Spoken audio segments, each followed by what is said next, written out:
दोस्तों, मेरे चैनल फिल्मी स्टोरी में आपका स्वागत है। बॉलीवुड की इस अदाकारा ने अपनी पहली ही फिल्म से अपनी बेमिसाल खूबसूरती और बेहतरीन अदाकारी से ऐसा जलवा बिखेरा कि लोग उनके दीवाने हुए बिना रह नहीं पाए। 90 के दशक में इस अदाकारा ने दर्शकों के दिलों में एक खास जगह बनाई थी जो आज भी कायम है। उनकी पहली फिल्म सुपर डुपर हिट रही और वो देखते ही देखते रातों रात स्टार बन गई। लेकिन बॉलीवुड के भेदभाव ने उन्हें भी नहीं बख्शा और वो एक समय इससे बुरी तरह टूट गई थी। लेकिन इससे उभरते हुए उन्होंने अपनी लगन और मेहनत के बल पर आगे चलकर एक से बढ़कर एक बेहतरीन फिल्मों में काम किया। जी हां, अब तक आप समझ चुके होंगे कि इस वीडियो में हम बात करने जा रहे हैं अपने दौर की बेहतरीन खूबसूरत और हसीन एक्ट्रेस मधु के बारे में, जो अपनी पहली ही फिल्म से हर दिल अजीज बन गई थी। उन्होंने एक जमाने में खूब नाम, इज्जत, शोहरत और पैसा कमाया था, लेकिन इसके बाद अचानक ही फिल्मों से ऐसे गायब हुई कि फिर कभी वो फिल्मी पर्दे पर दोबारा नजर नहीं आई।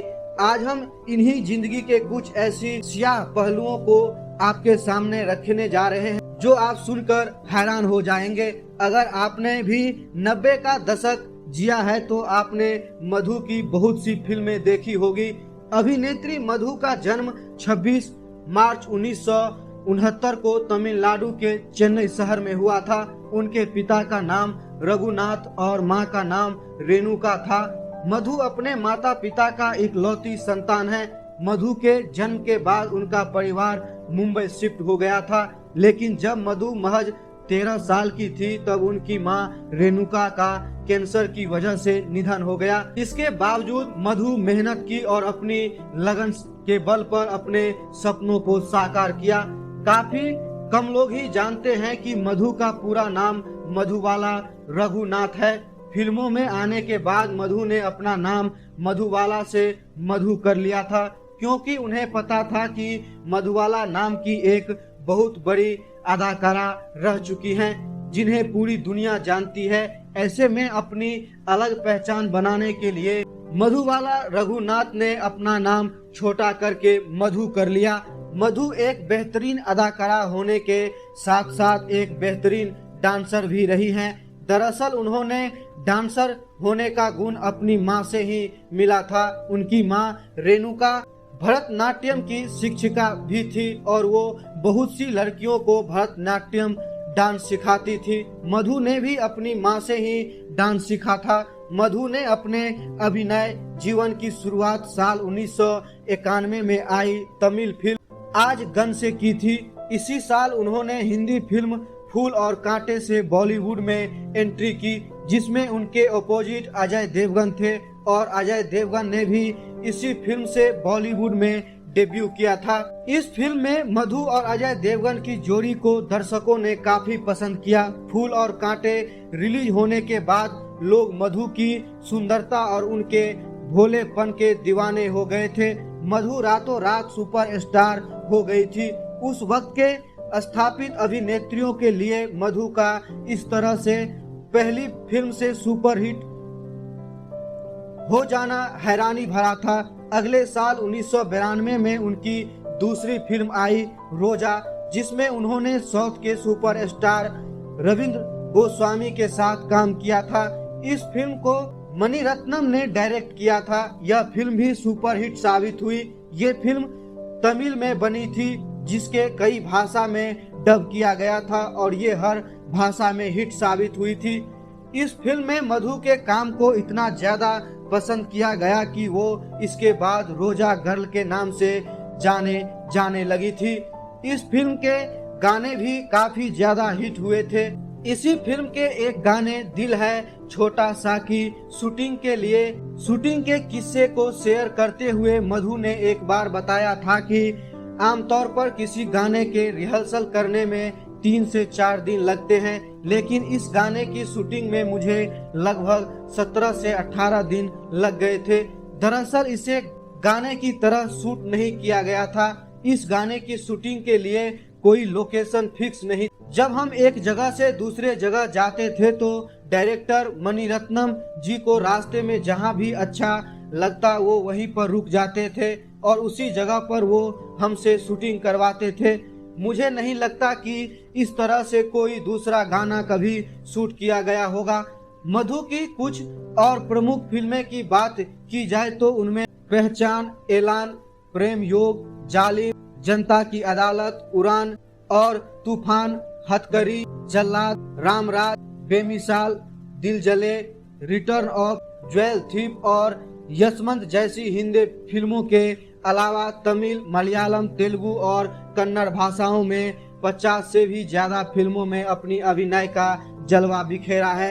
इन फिल्मों की बदौलत एक जमाने में उनके खूब नाम, शोहरत और पैसा कमाया था। मधु ने अपनी कैरियर में अजय देवगन, सुनील शेट्टी, अक्षय कुमार, मिथुन चक्रवर्ती, गोविंदा और ऋषि कपूर जैसे उस दौर के लगभग सभी दिग्गज कलाकारों के साथ काम किया था। मधु ने अपनी कैरियर के पीक पर थी तब उन्होंने 19 फरवरी साल 1999 में बिजनेसमैन आनंद साहा से शादी कर ली, लेकिन शादी करते ही उनकी सफलता का ग्राफ नीचे आने लगा।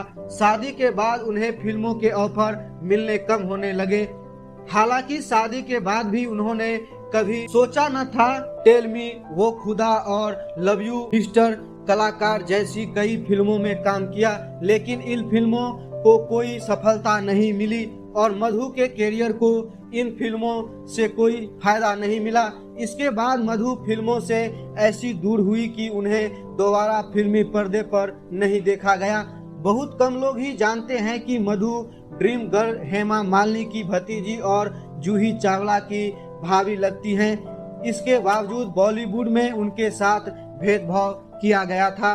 एक इंटरव्यू में मधु ने खुद कहा था कि बॉलीवुड इंडस्ट्री में मेरी पहली फिल्म के दौरान ही मेरे साथ भेदभाव हुआ था। दरअसल मुझे एक फिल्म के लिए साइन किया गया था और मैंने उस फिल्म की 4 दिन की शूटिंग भी कर ली थी। इसके बावजूद मुझे उस फिल्म से निकाल दिया गया था, जिससे मैं बुरी तरह से टूट गई थी और मेरे आत्मसम्मान को गहरी चोट लगी थी। मुझे उस फिल्म से निकालने जाने के जानकारी भी मुझे मीडिया से मिली। इस घटना के बाद मधु रात भर रोया करती थी, लेकिन इसके बाद वो अपनी कैरियर को लेकर बहुत सीरियस हो गई और उन्होंने पहले से भी ज्यादा मेहनत और लगन के साथ काम करना शुरू कर दिया और काफी कम समय में ही वो मुकाम हासिल कर लिया जो बहुत कम अभिनेत्रियों को नसीब हो पाता है। मधु के जीवन में एक ऐसा समय भी आया जब उन्हें आर्थिक रूप से काफी परेशानियों का सामना करना पड़ा। रिपोर्ट्स के मुताबिक शादी के बाद मधु के पति का बिजनेस डूब गया।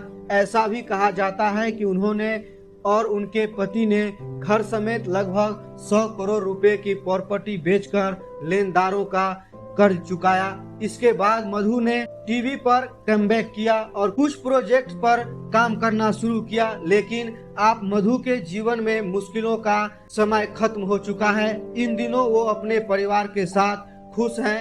मधु की 2 बेटियां हैं जिनका नाम अमेया और किया है। अपनी बेटियों की देखभाल खुद करती हैं। मधु प्रतिभा की धनी होने के बावजूद अपने खराब किस्मत की वजह से शायद बॉलीवुड से दूर हो गई, जबकि फूल और कांटे फिल्म अजय देवगन की डेब्यू फिल्म थी और वो आज सुपरस्टार हो गए। दोस्तों, उम्मीद है कि आपको यह वीडियो अच्छी लगी होगी, तो आप इसे लाइक और शेयर करें। मधु जी के बारे में अपने विचार और उन पर फिल्माया गया आपका सबसे पसंदीदा गाना हमें कमेंट बॉक्स में बताएं। आप हमारे YouTube चैनल को सपोर्ट करने के लिए आप सभी दोस्तों को दिल से धन्यवाद। जय हिंद।